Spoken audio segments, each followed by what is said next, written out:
sebenarnya apa sih perkembangan teknologi itu, terus apa saja dampak negatif dan positifnya. Terus nanti kita akan belajar tentang cara membedakan informasi hoax dan tidaknya, dan lagi juga bahayanya gitu ya. Nah, ngomong-ngomong nih, kalian sudah pernah dengar nggak perkembangan teknologi? Pernah dengar nggak? Mungkin ada yang bisa menjawab terlebih dahulu, apa sih sebenarnya perkembangan teknologi komunikasi itu? Jadi perkembangan teknologi komunikasi itu adalah merujuk pada kemajuan pesan dalam alat sistem dan metode yang digunakan untuk bertukar informasi dari surat menyurat hingga internet berkecepatan tinggi. Setiap informasi telah mempersempit jarak dan waktu dalam komunikasi. Nah, jadi sekarang itu kan perkembangan teknologi itu sangat pesat ya. Mulai dari yang dulunya surat menyurat, misal dulu surat menyurat, sekarang apa sekarang?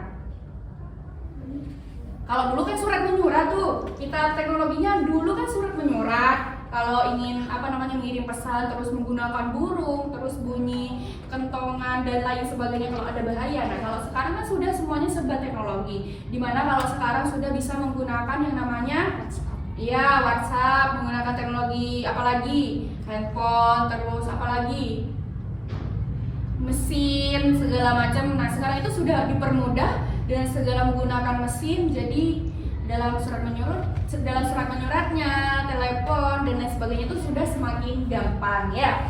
Contoh perkembangannya, kalau pada masa lalu itu biasanya surat, telegram, atau telepon rumah. Kalau telepon rumah ya yang kayak duduk gitu, yang terus diangkat gitu. Nah, kalau pada masa kini ada yang namanya smartphone, terus internet, media sosial, video call, AI dan segala macamnya. Oh ya, BTW sekarang perkembangan teknologi sudah semakin pesat karena ada yang namanya AI. Kalian tahu AI kan? Ya. Coba kalian pernah pakai AI nggak? ChatGPT mungkin?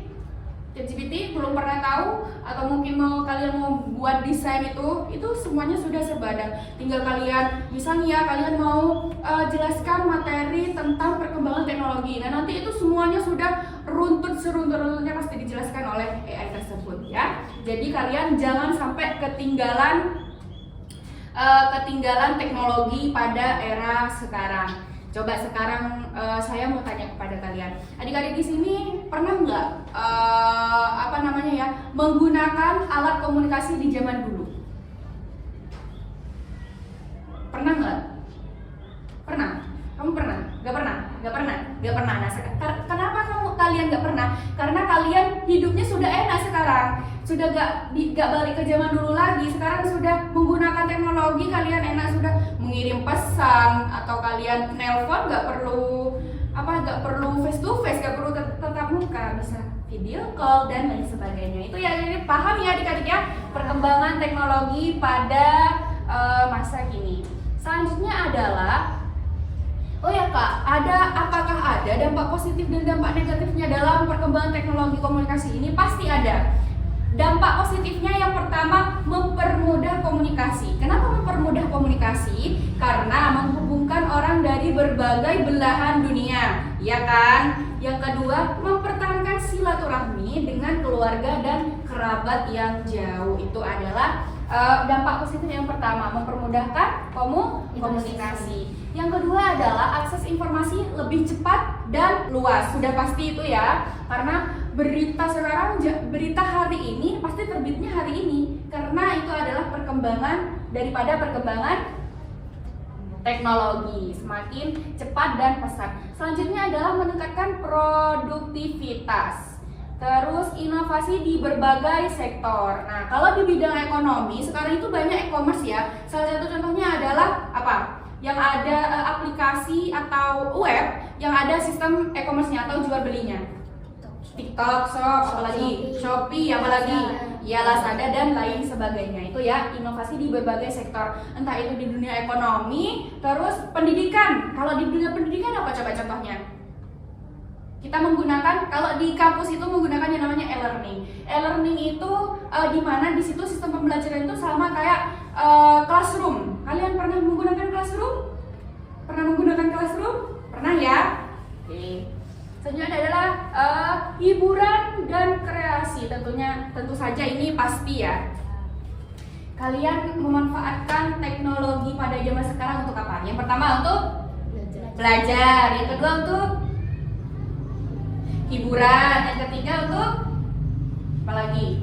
Mas cuma belajar, hiburan, apa lagi? Mencari informasi-informasi yang mungkin itu penting buat pembelajaran kalian pada saat ini. Itu adalah dampak positifnya. Bisa disebutkan lagi apa saja dampak positifnya? Yang pertama, mempermudahkan komunikasi. Yang kedua apa? Akses informasi lebih cepat dan luas atau pesat. Yang ketiga, meningkatkan produktivitas. Yang keempat, inovasi di berbagai sektor. Dan yang terakhir adalah hiburan dan kreasi. Nah, selain dampak positif yang terjadi sekarang ini, ada juga dampak negatif pada perkembangan teknologi komunikasi. Salah satunya adalah penyebaran informasi palsu atau hoax. Nah, kemarin itu ada informasi hoax. Itu loh, tentang orang yang meninggal. Orang yang meninggal yang disebar kemarin sudah di mana-mana pamfletnya, ternyata orangnya tidak meninggal, ya kan? Kalian tahu kan? Ya, itu adalah penyebaran informasi hoax. Jadi bahayanya teknologi komunikasi pada saat ini. Yang kedua adalah kejahatan digital. Coba kalian tahu nggak kejahatan digital itu contohnya seperti apa? Contohnya misalnya. Iya, disalahgunakan. Apalagi kejahatan digital kayak bullying. Sering dibully nggak kalian? Enggak ya, aman ya. Bullying, terus perundungan, peretasan akun. Nah, akun kalian kan bisa saja dihack sama orang lain kan, entah itu WhatsApp atau apapun. Nah, jadi ini adalah saran buat kalian supaya akun kalian aman. Kalian punya beberapa aplikasi kan?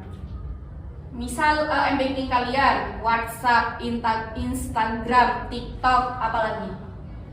Ya, WA misal itu ya. Nah, itu kan satu akun kalian yang menggunakan akun Google. Misal di TikTok akun Google-nya sama.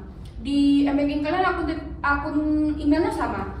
Di Shopee pakai akun juga? Iya sama. Nah, itu malah ya bisa mempermudah si peretas itu masuk di akun-akun kalian. Kenapa? Karena akun media kalian, akun email kalian itu sama semuanya di setiap aplikasi. Jadi, saran saya adalah buat adik-adik di sini, silakan email kalian setiap akun itu diusahakan berbeda-beda. Itu ya, biar tidak mempermudah peretas itu langsung masuk. Karena gini anunya. Ada gerbang satu ini akun email kalian, gerbang satu. Nah, setelah si peretas itu buka gerbang email kalian ini, otomatis kan sudah banyak aplikasi yang masuk kan? Di ruang 1, ruang 2, WhatsApp kalian, banking kalian, terus Instagram, TikTok kalian. Nah, itu lebih mempermudah si peretas untuk masuk di akun-akun kalian. Jadi saya saranin menggunakan akun email yang berbeda. Itu ya. Terus selanjutnya adalah kecanduan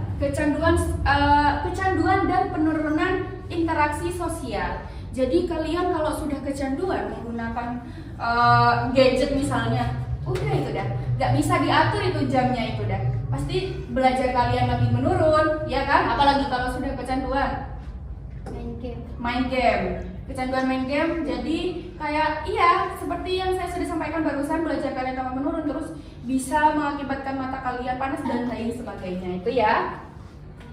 Yang terakhir adalah privasi dan keamanan data. Privasi dan keamanan data ya sama dengan yang barusan di poin kedua. Apa sih di poin kedua barusan? Kejahatan digital atau peretasan akun, gitu ya. Paham ya adik-adik ya untuk dampak positif dan dampak negatifnya. Mungkin dari sini ada yang perlu dipertanyakan? Ya. Apa peran teknologi pada era sekarang? Peran teknologi pada era sekarang itu banyak sekali ya. Yang pertama itu di sini yang pertama itu adalah komunikasi global untuk berkomunikasi tentunya. Yang kedua adalah untuk akses informasi. Akses informasi tentunya berbagai informasi, entah itu berita ataupun pembelajaran yang kalian butuhkan dan lain sebagainya. Terus transformasi ekonomi untuk belanja kayak yang barusan disebutkan apa saja? Iya, yang menggunakan e-commerce dan lain sebagainya. Peningkatkan kualitas hidup, solusi inovatif. Itu adalah peran teknologi pada era sekarang. Bisa dipahami ya adik-adik ya? Nah, yang selanjutnya adalah bagaimana cara kita membedakan hoax dan informasi yang benar. Tahu hoax kan? Apa hoax? Setahu kalian apa hoax? Berita palsu. Iya, berita palsu dan lain sebagainya. Yang pertama, bagaimana cara kita untuk mengecek informasi itu benar, valid atau hoax? Yang pertama adalah cek sumbernya.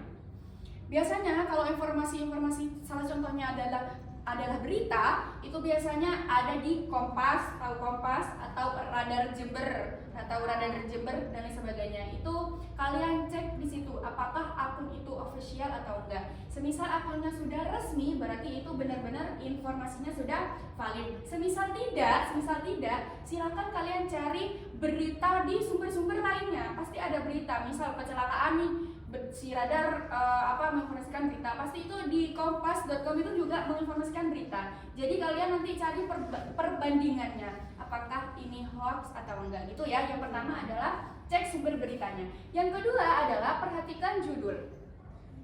Kenapa judul harus diperhatikan? Karena kadang ya judul itu kan yang membuat heboh. Misal orang memakan harimau, kan kayak orang memakan harimau kan kayak aneh gitu ya. Ini berita bener apa enggak sih, kan aneh gitu ya. Jadi dicek dari judulnya dulu. Ya setelah judul kembali lagi cek di sumbernya gitu ya. Terus selanjutnya adalah jangan langsung percaya dan jangan langsung sebarkan. Kalian kan gitu biasanya ya. Ya bukan kalian, saya juga sebagai mahasiswa juga gitu kadang. Kalau sudah mendapatkan informasi pasti udah langsung kayak disebar, ini nggak tahu ini sumbernya valid atau enggak gitu ya. Jadi yang pertama adalah cek sumber datanya dulu, terus habis itu cek data, terus habis itu jangan langsung sebar atau percaya ke informasi yang belum tentu itu valid kebenarannya. Oke, bisa dipahami ya? Bisa. Mungkin cukup itu saja yang bisa saya jelaskan kepada adik-adik di sini. Terima kasih atas waktunya. Sudah bisa dipahami ya tentang perkembangan teknologi pada era sekarang, dampak positif dan dampak negatifnya, serta bagaimana cara penerapan kita untuk membedakan informasi hoax dan tidaknya. Oke, baik, saya tutup. Terima kasih. Wassalamualaikum warahmatullahi wabarakatuh. Waalaikumsalam warahmatullahi wabarakatuh.